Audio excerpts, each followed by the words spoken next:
So, hi there, everybody. I think I'm on my own at the moment. Well, we'll see what happens. I bet some people come in very soon. It's probably my fault for not being able to do yesterday's class and not warning it anybody. Um, but well, I'm going to do this class instead. I'm going to do what we would have done yesterday. Had I given the stream.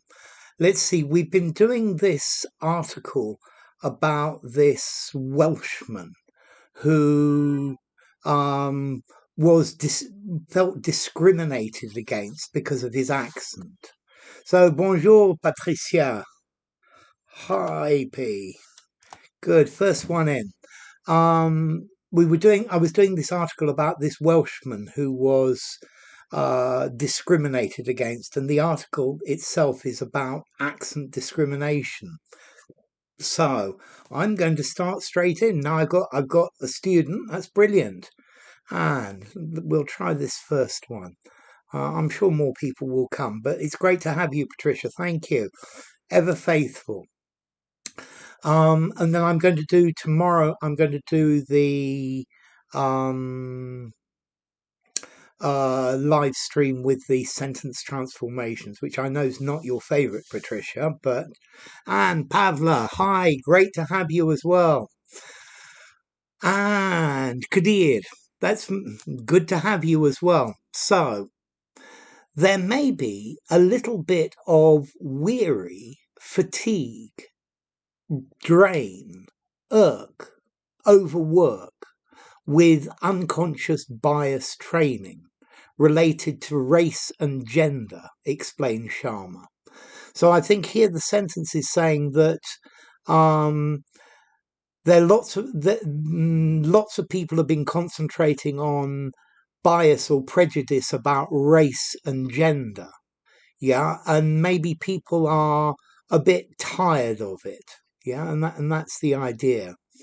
Okay, so there may be a little bit of weary, fatigue, drain, irk, overwork with unconscious bias training related to race and gender, explained Sharma. Okay, so let's see what you think. I think this one's reasonably easy. Notice with this one, a little bit of. So the word you need, or you need to use, has to be a noun.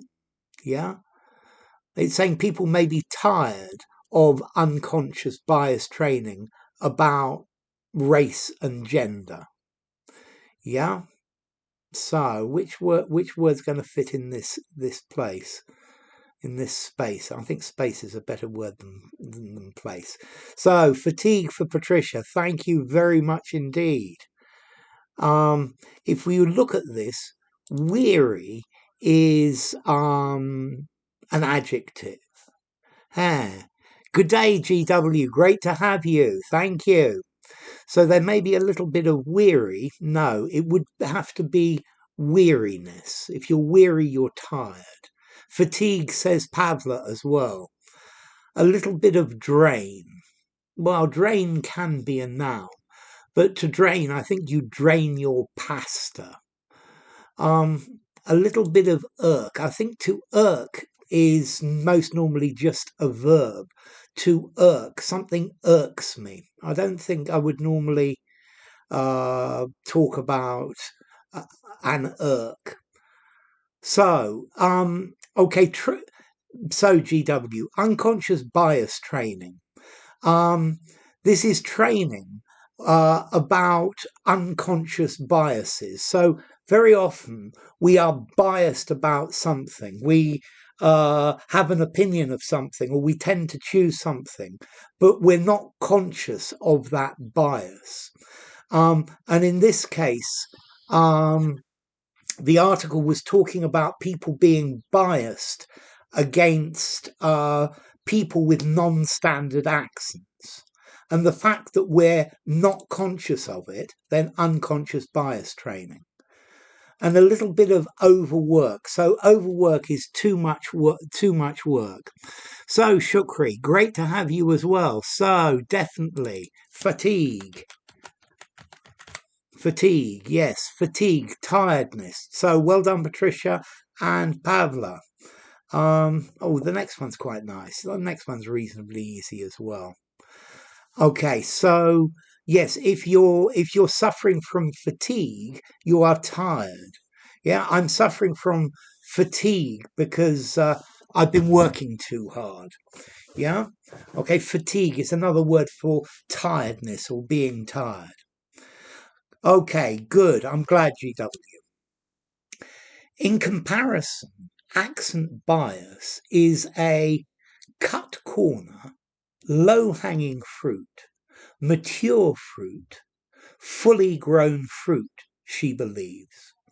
It's still a new thing for people to realize how much they depend on shortcuts about accent and that they could quite easily just set it aside. So I think in this earlier they were saying that if you have a standard accent, uh, a nice RP accent, then it's much easier for you to get a job. We have preconceptions about these people. So let me read this again.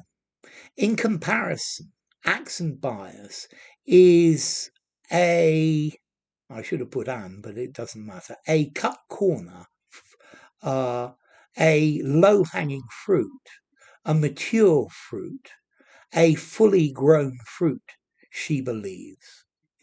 It's still a new thing for people to realize how much they depend on shortcuts about accent and that they could quite easily just set it aside. Okay, so here the meaning of the word we're looking for is an easy target, an easy objective. Let me write that here. Easy objective. And this is the meaning we're looking for. So, do you think an easy objective, do you think it's a cut corner, a low-hanging fruit, a mature fruit, a fully grown fruit? Okay.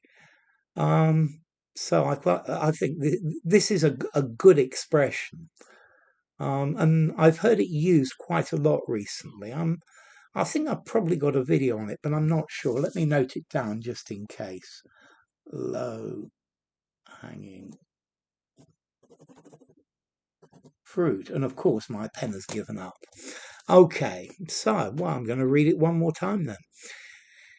In comparison, accent bias is a cut corner, low-hanging fruit, mature fruit, fully grown fruit, she believes.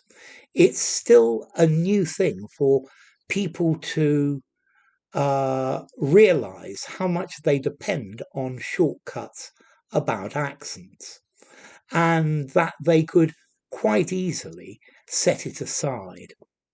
Yeah, that's interesting. So we've got low-hanging fruit from Shukri and we've got cut corner from Patricia. Okay, so I think I'm going to go straight into this. Okay, a grown fruit. This doesn't work, and neither does a mature fruit. If it's mature, it's ready, and I think probably in this case it's an immature fruit. Yeah. Cut corners, we normally only use to cut corners as a verb. So to cut corners. Low-hanging fruit for Pavla as well. So we've got 2 and 1. It's the other one, Patricia. Yeah. To cut corners means to make your life easy. Lydia, great to have you. So if you cut corners, you economize and don't do things. I always think about this when you're told to run around the football field, and instead of going round the corners, you cut the corner, you cut across the corner.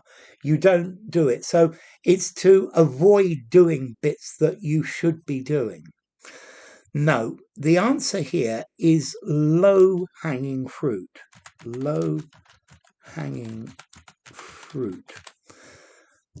Okay, so the low-hanging fruit is something that is easy to achieve.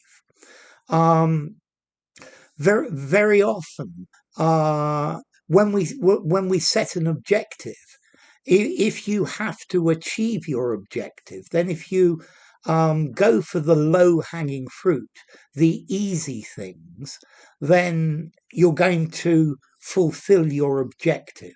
And this is the idea of low-hanging fruit. You go to the fruit tree, and the fruit that you can stand and pick is easy to get. However, something right at the top is going to be very difficult to get. Yeah, so they use this phrase, the low-hanging fruit. So, for example, yeah, in learning English, I guess the low-hanging fruit are the first objectives that you have. So maybe to understand the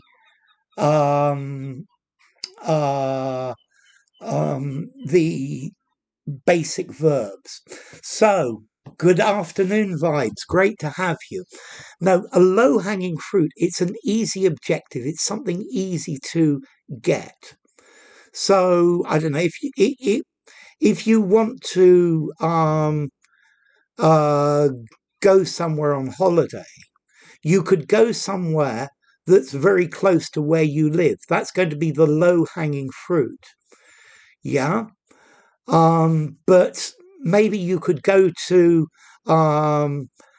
maybe trying to go to Tibet would not be the low-hanging fruit. So it's something that's easy to obtain. Yeah.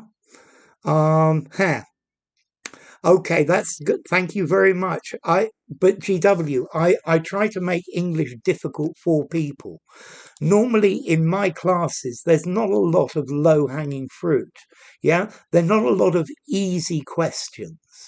Yeah, so the easy questions in this class would be the low-hanging fruit, the things that are easy to do. Imagine you have a list of things that you need to buy. And some of them are really easy. You can buy them in the supermarket. But other things are really, really, really difficult. You just ask a tall guy with a sweet mask to hand me. But if it's 3 meters 50 up the tree, even he's going to have a problem with the fruit. So think about this shopping list. There is low-hanging fruit. There are things that you can buy in the supermarket. But there are things that are much more difficult to get. Yeah. And so the things from the supermarket are the low-hanging fruit. The thing that you can only get in internet is much more complicated. So this next question is low-hanging fruit. For individuals, it can be enormously frustrating to know their good ideas aren't being fully appreciated because employers or colleagues are focusing in, focusing at, focusing on, focusing to, focusing with their accent. So I would definitely call this question the low-hanging fruit. Low-hanging fruit.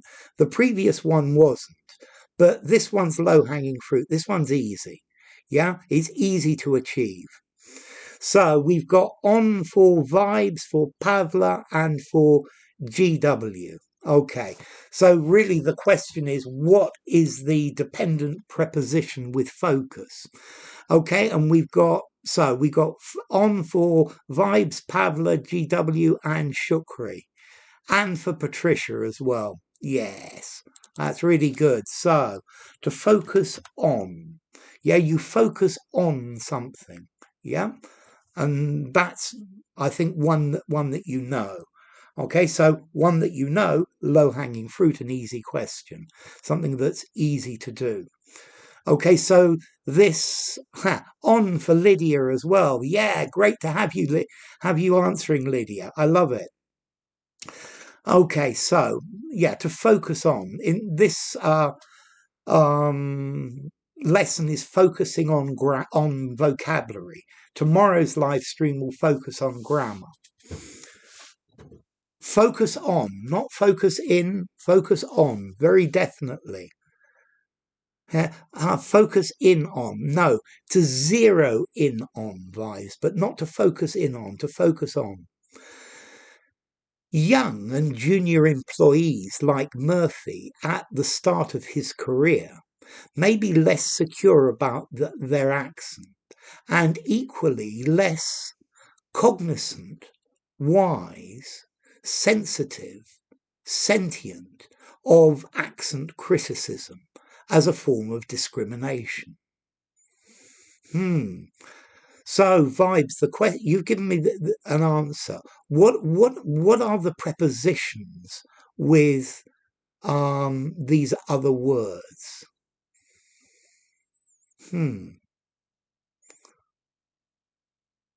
So, for example, wise. What's the preposition that would go with wise? I think there are two possibilities. And I think probably with sensitive as well, there are two possibilities. Okay, so young and junior employees like Murphy at the start of his career may be less secure about their accents and equally less cognisant, wise, sensitive, sentient of accent criticism as a form of discrimination. So we've got cognisant from vibes and cognisant from Shukri.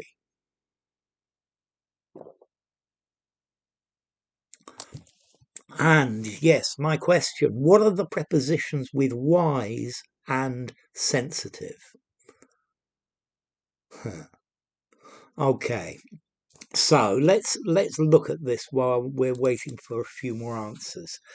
Sentient. If you're sentient, it means you think. I think normally the collocation is a sentient being, yeah, able to feel and understand. Cognizant for Patricia as well. Okay, so sentient. I personally think all creatures are sentient to some degree or other. Yeah. Okay, so notice P. To wise up means to behave in a more intelligent way. Yeah, I would probably say something like they need to wise up to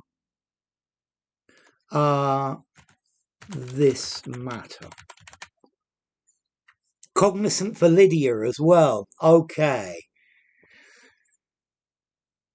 sensitive maybe, but the problem with sensitive about or sensitive to and wise to. There are, or wise about, yeah?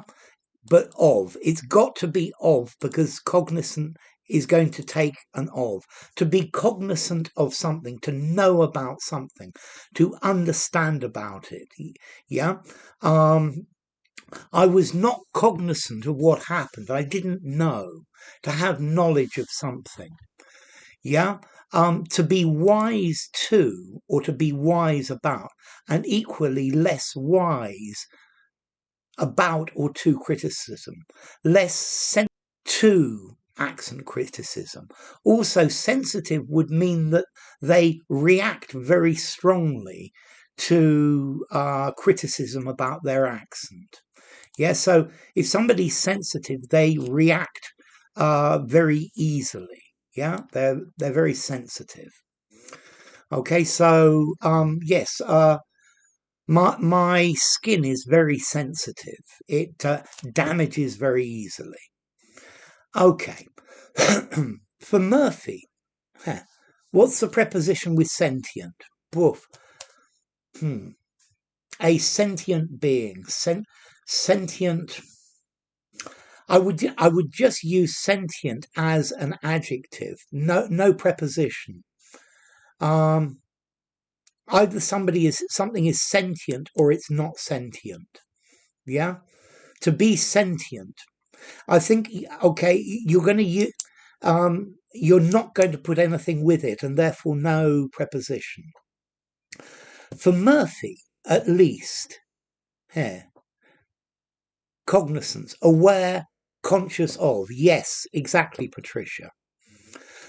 For Murphy, at least in the 15 years since that first job, he hasn't experienced such straight, outright, flat out, whole intolerance of his accent.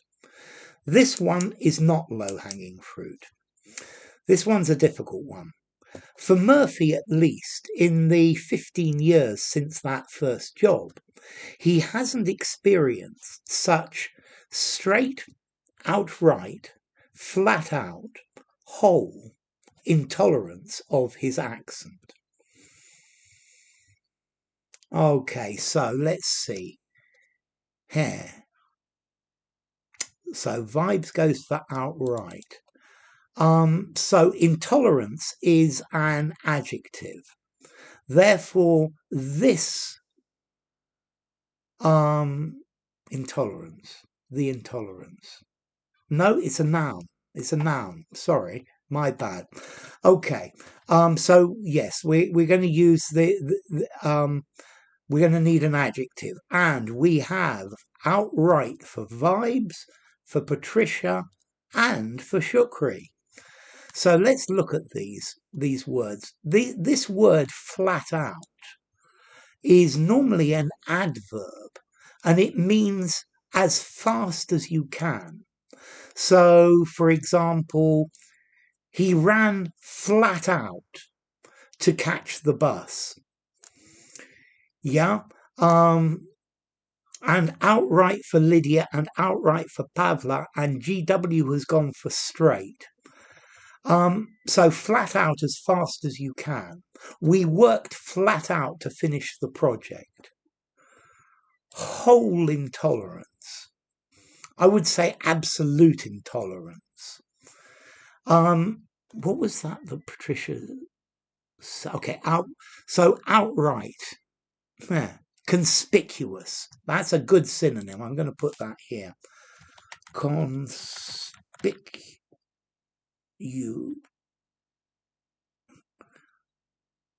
U-O-U-S. Conspicuous. Yes, conspicuous. Okay, straight. I think direct, hardcore. Hardcore and in your face. Okay, for example, that is an outright lie. It's a complete lie. Utter absolute. Yes, that's very good. Straight intolerance. No, it doesn't work. I'm sorry, GW. Let me try and find why. I think something that's straight is not complicated. Yeah. Straight is talking more about direct. So, conspicuous, hardcore, utter, absolute. And the answer here is outright. Brazen. Oh, I love that word. That's a really good word, Patricia. Let's see. That is an outright lie. That's a particularly common collocation. If something is overt, it's outright and complete. Yeah. I was an outright idiot. Yeah. I was a total brazen complete idiot. Okay. So let's try the next one. Let's see another example of outright. Well, notice outright can have another meaning. I bought the house outright. I paid for all of it directly. I didn't get a mortgage. I bought it outright to pay all of it completely in that case. Okay. I think completely is a complete in that context.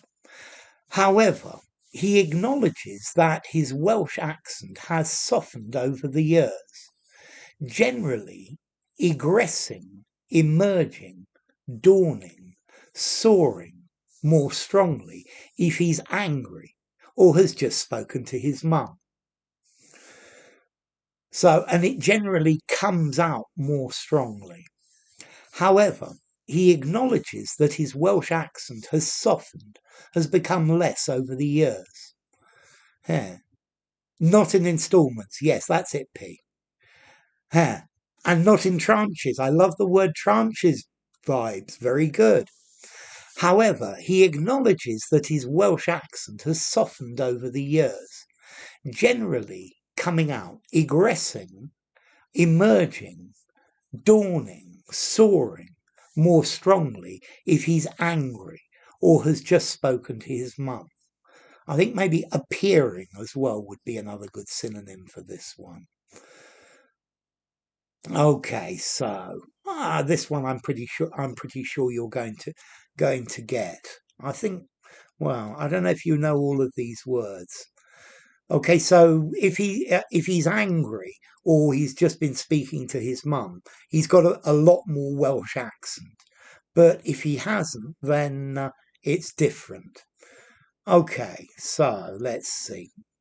Okay, however, he acknowledges that his Welsh accent has softened over the years. Huh. Generally egressing, emerging, dawning, soaring more strongly if he's angry or has just spoken to his mum. Oh, woof, let me try it. Construct? The budget? No. So, oh boy, oh, what are you doing? So, construct, bus, budget? I can't do it very well, Vibes, I'm sorry, but a Welsh accent's quite strong. Okay, so Vibe says coming out, and that's a meaning for it. We've got emerging for Pavla, and Patricia's saying emerging, and she's not so sure about it.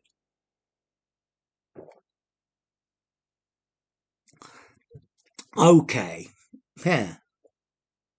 Okay, great to have you on. Lovely to see you. So, to dawn. Well, dawn is when the sun comes up in the morning. So, if something dawns on you, it means you understand it or you begin to understand it. The truth dawned on him. I had an idea. It dawned on me that I could do it a different way. And then to soar means to fly high. Booze, construct, budget. I can't do it, GW, sorry. So to soar means to increase rapidly, but in this case, no. Prices are soaring. His confidence is soaring. But this means going very high. Okay, so Vibes has asked about this word to egress. Comes to light. Yes, that's good. That's good, Patricia, for this. To egress means to go out. Notice the word to ingress. To go in. So he was ingressed into the prison. He was ingressed into hospital. To egress is a posh word meaning to go out of. Yeah? Okay, so to egress, to leave. Yeah? He egressed through the door. But notice Vibes. To egress, this is a pretty formal word. I'm probably going to give it a 7.5 or something like that. Soaring, skyrocketing, absolutely. Okay, it's no problem arriving tardy on. There's going to be a recording of it and you can see it later. And Shiva. We think we are our home. We think we are our home. I think probably not, but it depends on context. So, soaring, skyrocketing for Patricia, emerging for Raphael, emerging for Lydia, dawning for Shukri. Yeah. Okay. Let's see. So, to dawn is not right. Something dawns on somebody. to start to understand. Okay. Finally I started to understand. It dawned on me how to do something. It's talking about the sun coming up. Flare up would work quite nicely. It generally flares up more strongly if he's angry. And George Washington's put emerging as well. Emerging, it just means it appears. Flare up is much, much, much stronger. Emerge is definitely suitable. Yes, it's definitely the right answer. So, emerging markets. Yeah, to come out, to appear. Okay, we're going to try one more. Okay, so to emerge, the chicken or the chick emerged from the egg. Yeah.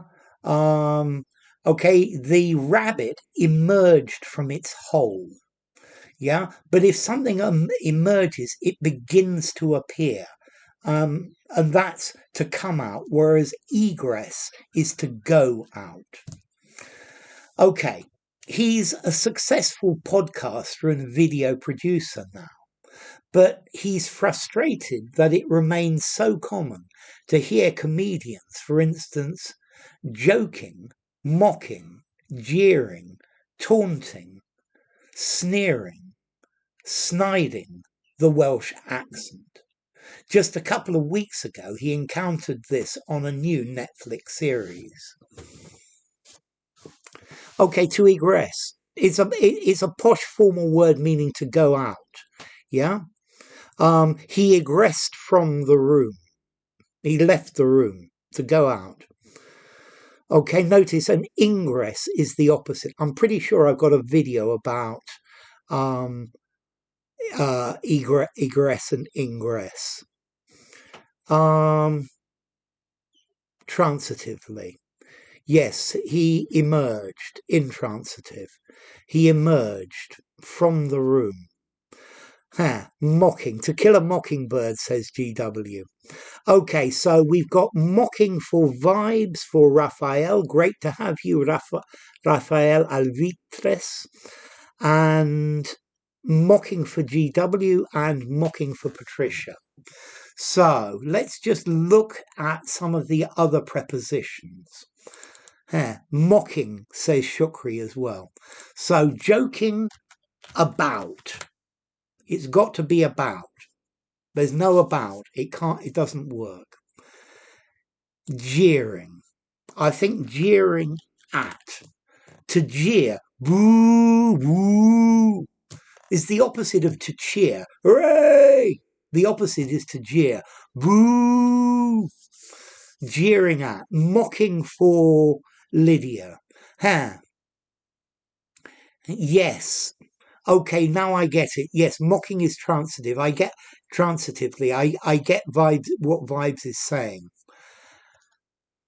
Taunting. To taunt. I guess this might just be suitable. But normally to taunt is to try to get somebody to react. To insult somebody, to try to provoke a reaction. And you don't taunt an accent. You taunt a person. Okay. To sneer, to sneer at. Yeah, again. And then this last one, sniding. Well, we have this word, a snide remark. It's an insulting remark, which is not very direct, but we don't use it as a verb. I love it, Patricia. Count Dracula egressed from my painting and ingressed, I would say, into the living room. Yes, yes, yes. Belrose, lovely to see you. That's okay. It's great to have you. I hope you're doing well, Belrose. It's wonderful to see you here. Okay, to jeer at, to sneer at, to joke about.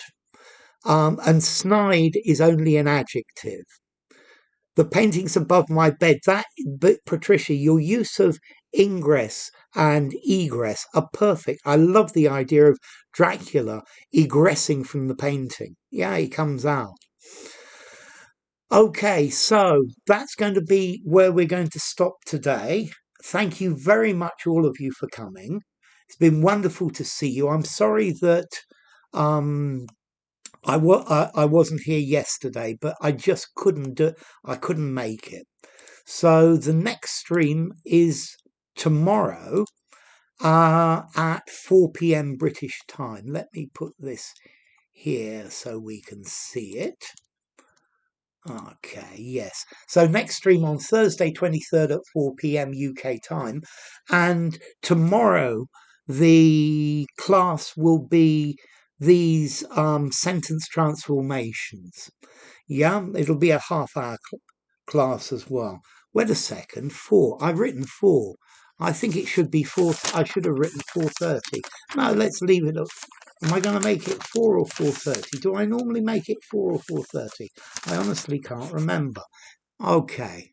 Yes, at 4 p.m. That looks fine, which is 5 p.m. my time. Yeah, he is really there in the painting. So, thank you, George Washington. Thank you, Vibes. Great to see you, Belrose. Thank you for Patricia. Lovely to see you, Raphael. It's great to see you, and Shukri and Lydia and Vibes and George Washington as well. It was great to see you. And have I missed anyone out? And Shiva, great to have you as well, Shiva. And Pavla, thank you for coming as well, Pavla. Okay, so it's been really great having you all. It's been fun. I like doing this class because um it's much easier. There are not too many people. So thank you, KC. You've been watching in the background. Toodle pip. I love it, Patricia. Thank you, Vibes. There, it's my pleasure.